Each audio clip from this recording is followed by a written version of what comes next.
Hello hi guys, అందరు ఎలా ఉన్నారు? నేనైతే చాలా బాగున్నాను.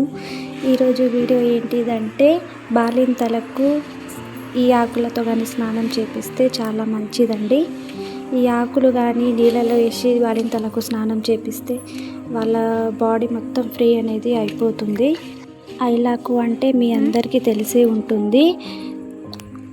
ఇవి వచ్చేసి వేపాకులండి. ఐలాకు వేపాకు రెండు కలిపి అయితే స్నానం చేపియాలి. అలా అయితే స్నానం చేపిస్తే వంటికైతే చాలా మంచిదండి బాలింతలకు. ఒకసారి అయితే మీరైతే ట్రై చేసి చూడండి. నేనైతే వేపాకులు తెంపుకుంటున్నాను.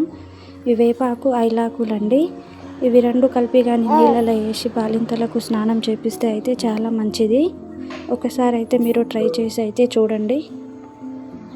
వేపాకు ఐలాకు అయితే ఊర్లలో అంటే ఇవి ఏడంటే ఆడ కనిపిస్తూనే ఉంటాయండి.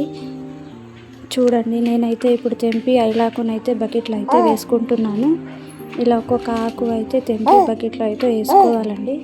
చూడండి వీడియోలో అయితే ఇట్లా ఒక్కొక్క ఆకు అయితే తెంపి వీడియో చూడండి బకెట్లో అయితే వేసుకుంటున్నాను. ఇలా ఐలాకునైతే బకెట్లో అయితే తెంపి వేసుకోవాలండి. బాలింతలకైతే ఇదైతే చాలా మంచిదండి. ఐలాకు అంటే ఇప్పుడు నీళ్ళలో వేసి స్నానం చేపిస్తే చాలా మంచిది. ఇప్పుడైతే మళ్ళీ నేను వేపాకులు అయితే తెంపుకుంటున్నాను. వేపాకులు కూడా ఐలాకులు రెండు కలిపి మన బకెట్లో అయితే వేసుకోవాలి. చూడండి వీడియోలో అయితే ఇలా ఒక్కొక్కటిగా వేపాకులు అయితే తెంపుకుంటున్నాను. ఇలా బకెట్లో అయితే వేసుకోవాలండి. ఇట్లా వాటర్ అయితే పోసుకోవాలి బకెట్లో. ఇప్పుడైతే కట్టెల పొయ్యి ఉన్న వాళ్ళైతే కట్టెల పొయ్యి మీద అయితే పెట్టుకోవచ్చు. నేనైతే హీటర్లో అయితే పెట్టానండి. చూడండి ఇలా హీటర్ అయితే పెట్టాను. ఆ నీళ్ళైతే బాగా మరిగించుకోవాలండి. చూడండి.